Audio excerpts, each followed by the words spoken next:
ADRE result 7 March শুক্ৰবাৰে আমাৰ grade 3 আৰু গ্ৰেড 4ৰ যি আমাৰ ৰিক্ৰুটমেণ্ট কমিশ্যন আছে তেওঁলোকে ঘোষণা কৰিব।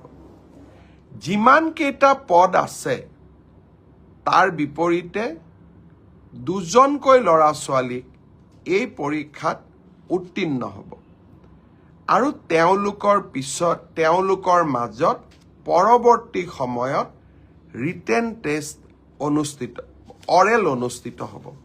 অৰ্থাৎ লিখিত পৰীক্ষাৰ ৰিজাল্ট গ্ৰেড 3 আৰু গ্ৰেড 4 আমি 7 মাৰ্চ তাৰিখে ঘোষণা কৰিম।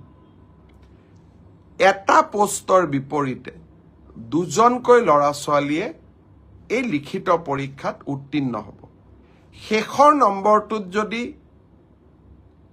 বেছি ল'ৰা ছোৱালীয়ে একেটা নম্বৰে পায় তেতিয়াহ'লে হয়তো 3000 পোষ্টৰ বিপৰীতে মই ধৰি ল'ব কৈছোঁ 6000 ল'ৰা ছোৱালী পাছ কৰিব লাগে, কিন্তু একেটা নম্বৰ যদি বহু পৰীক্ষাৰ্থীয়ে লাভ কৰে তেতিয়াহ'লে একে নম্বৰ পোৱা ল'ৰা ছোৱালীসকলেও পৰীক্ষাটোত ডেফিনেটলি পাছ কৰিব। অৰ্থাৎ আমি যদি ধৰি লওঁ 50 is a cut off mark, কিন্তু 50 যদি 50জন ল'ৰাই নম্বৰ পাইছে তেতিয়াহ'লে 50জন ল'ৰাই লিখিত পৰীক্ষাত পাছ কৰিব। গতিকে 1:2 বুলি ক'লেও 1:2 একেবাৰে গ্ৰামাটিকেল চেন্সত নহ'ব, হয়তো 2-4জন ল'ৰা ছোৱালীয়ে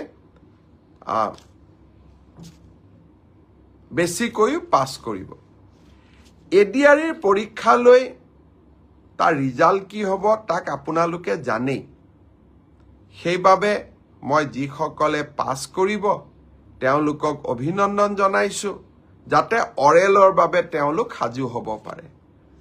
আৰু যিসকলে পাছ নকৰিব আমি পুনৰ এই বছৰৰ শেষৰ ফালে নতুন বিজ্ঞাপন দিয়াৰ বাবে চেষ্টা কৰিম।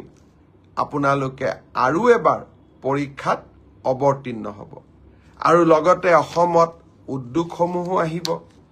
মুখ্যমন্ত্ৰীৰ আত্মনিৰ্ভৰ অসম অভিযানো আছে।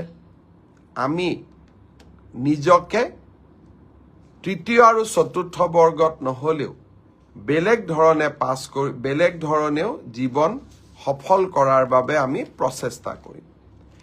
বহুত ল'ৰা ছোৱালীয়ে মোক কৈ থাকে যে চতুৰ্থ শ্ৰেণীৰ পৰীক্ষাত BA পাছ কৰা ল'ৰাইও পৰীক্ষা দিছে।